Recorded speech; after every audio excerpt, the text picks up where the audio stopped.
Hey guys, Huang and Melissa here, and oh look, it's a Joshua Tree, because we are in Joshua Tree National Park, and this is how to explore Palm Springs in 3 days.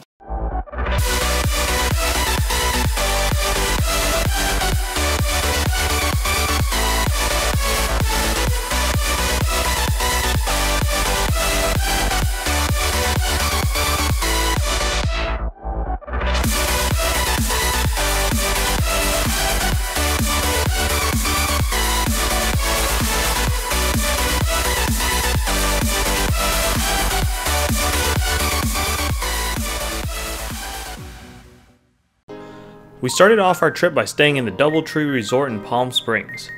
If you are in town on a Thursday night, one of the things you have to check out is Village Fest in Palm Springs. This is where they shut down a section of Palm Canyon Drive and essentially let vendors open up their stands and sell tons and tons of food, products, and there's events, and it's just a great place to spend the night. You can do pretty much everything here. You can watch performances, you can get great food, you can ask a rabbi questions, you can even buy puppies. Papers. Oh, you are cute. So soft.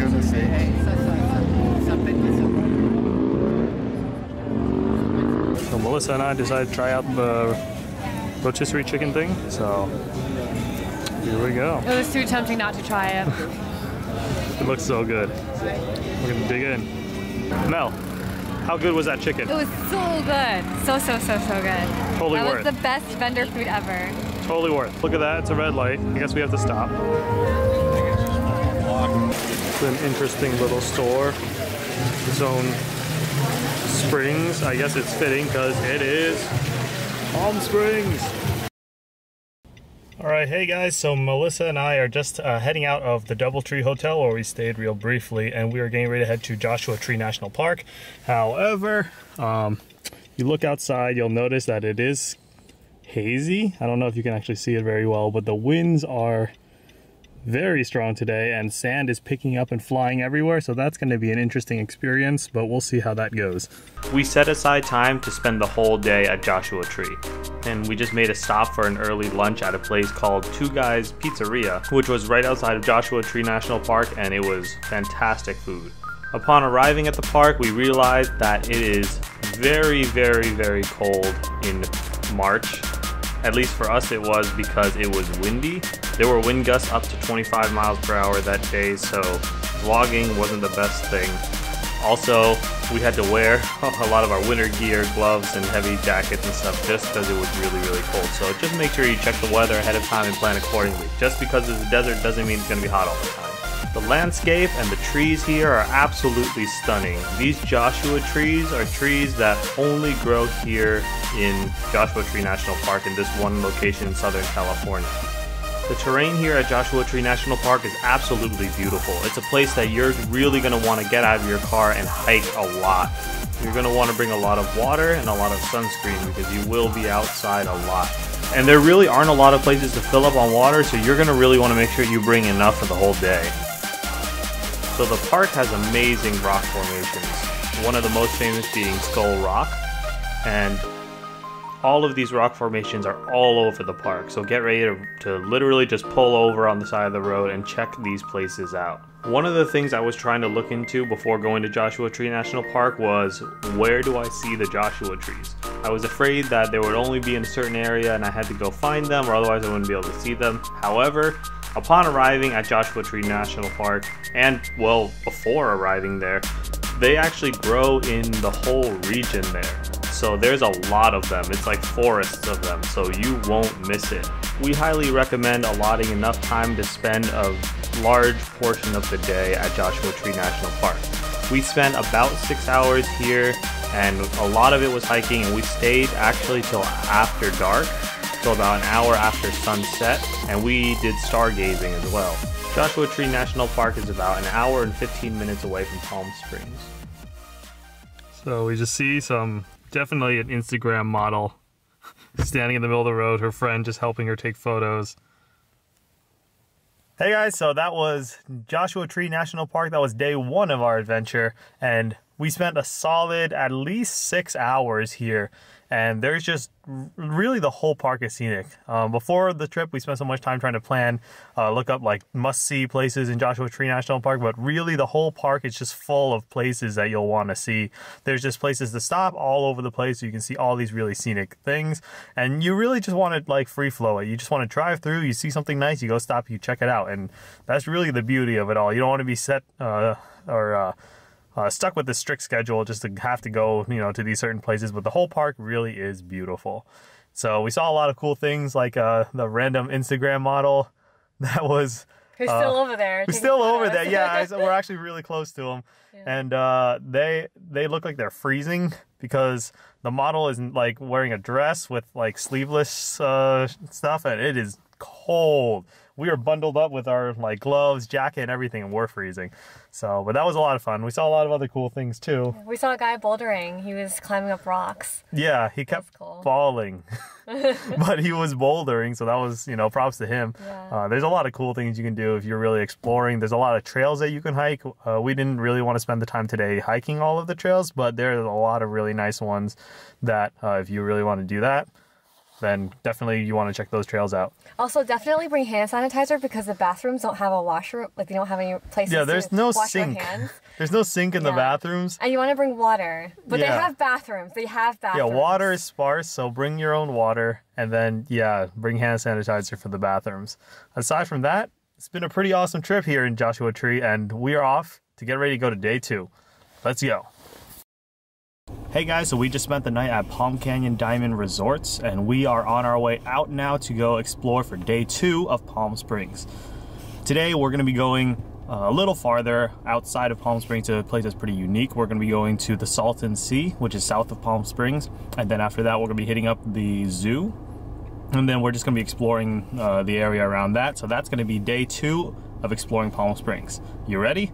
Let's do this. Our first stop was Bombay Beach. This beach was actually a thriving place back in the 1960s and 70s. People from all over would come to jet ski, to swim, and just enjoy the beach. However, over time, the water in the Salton Sea, which is actually a large lake, started to evaporate, and really just driving this town out of business. Nowadays, there's not much to see here. Aside from the ruins of an old town, it's kind of like an apocalyptic experience where you get to just wander around and explore all of these abandoned buildings and cars and this whole area essentially, and just kind of see remains of what once was a thriving place.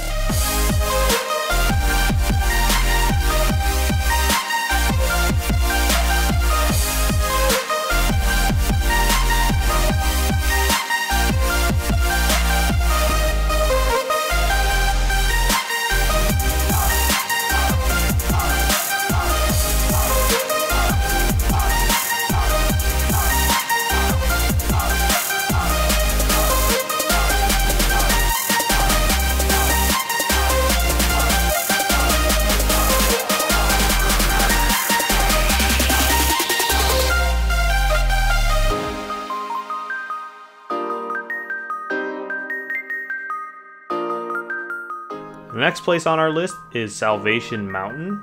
This place was a mountain that was man-made by one guy who had a passion for the Bible, and he just went and started building this mountain out of essentially, I believe, a lot of clay.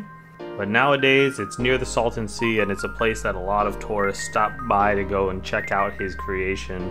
And while we were there, we actually saw him up still at work and expanding all of this. So Melissa and I reached our final stop of the day. Final major stop, I should say. The zoo!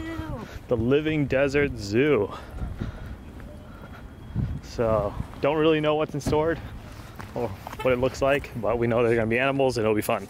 So, let's go explore. We got to explore the Living Desert Zoo, and 100% we recommend that people go and check this place out. From giraffe feedings to camel rides, you can check out and explore all of these exhibits full of desert animals that you don't normally get to see in other climates. It is an animal lover's paradise and well worth the trip. It's so interesting how they rock. Yeah, it is. They have a lot different gait than a horse does. Yeah, definitely. Hi Mel, what'd you think? That was so fun. What'd it feel like? Camels are so cute. After the zoo, we made our way up to Coachella Valley Vista Point, which is just about 12 minutes away from the zoo. This is a spot on the top of a very windy mountain road, and it brings you all the way up the whole mountain, and you get to overlook the road that brings you up and the city of Palm Springs.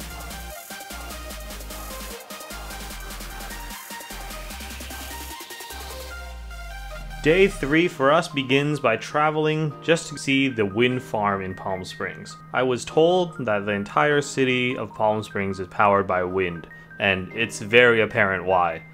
It's a very windy city, and when you see how many wind turbines they have out here, you can tell that the whole entire city gets a lot of its energy from wind. Our first stop on day 3 is a hike to go see a waterfall in the middle of a desert, and this is in Taquis Canyon.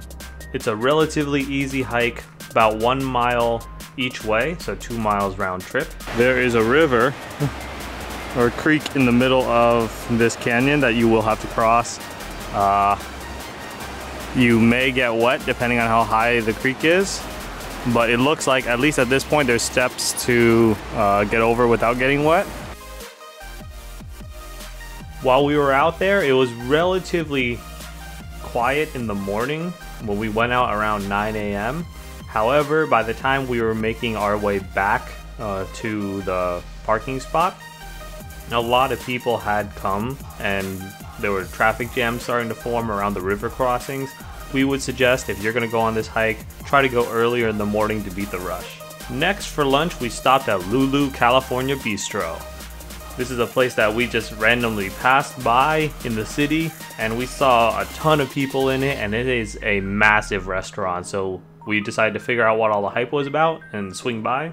The food was pretty good. I had steak and eggs, and Melissa had a breakfast pizza. It had a fun, lively atmosphere, and we would definitely recommend it because the food was really, really good. After this, we made our way to the Cabazon Dinosaurs. This is, note, the biggest tourist trap in the area. Oh, what is that? I think it's a T-Rex. Ah! There's really not a lot to it. There's just a lot of these dinosaur models that they put up that you got to go walk around and see. The area itself is not huge, and the price is kind of absurd at a whopping like $13 per person. We would only really recommend it for families, especially ones with kids. We just decided to be true tourists and check out like everything that we could find, so this was on the list. However, you can actually take a picture with some of the bigger dinosaurs outside without going inside, so you can actually just stop by, take a pictures with two of the bigger ones, and just head out from there, and as opposed to going into the place itself. So to finish off our day 3, we were actually supposed to go to the aerial tramway and to Indian Canyonlands to do another hike. However, due to rain damage, both of those places were closed at the time that we went. However, we still would recommend checking out those 2 locations because I've heard they're really nice. So what we ended up doing instead is we went to our hotel room and we just watched tennis. Just kidding, that'd be a boring way to end this trip. We actually went out to the BNP Paribas Open. Maybe I might be pronouncing that wrong, I'm not sure. But that's at Indian Wells in Palm Springs, and we didn't really realize this at the time until we found out that the hike that we were going to go on was closed and we were looking up things to do. And we managed to get tickets to go watch Rafael Nadal play, which was amazing. So if you are in town in March and this tennis tournament is going on, we definitely recommend you go check that out.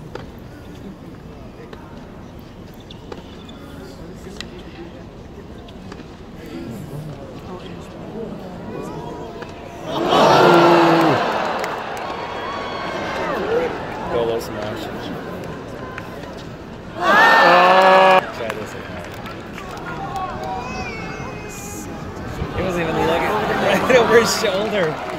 Overall, we would say checking out Palm Springs in 3 days is totally doable. It's a lot of fun and you really can see a lot in 3 days. However, we didn't get to cover everything that we wanted to do, but 3 days was still definitely worth it in Palm Springs. That's it for our time here in Palm Springs, and we hope to see you on our next trip.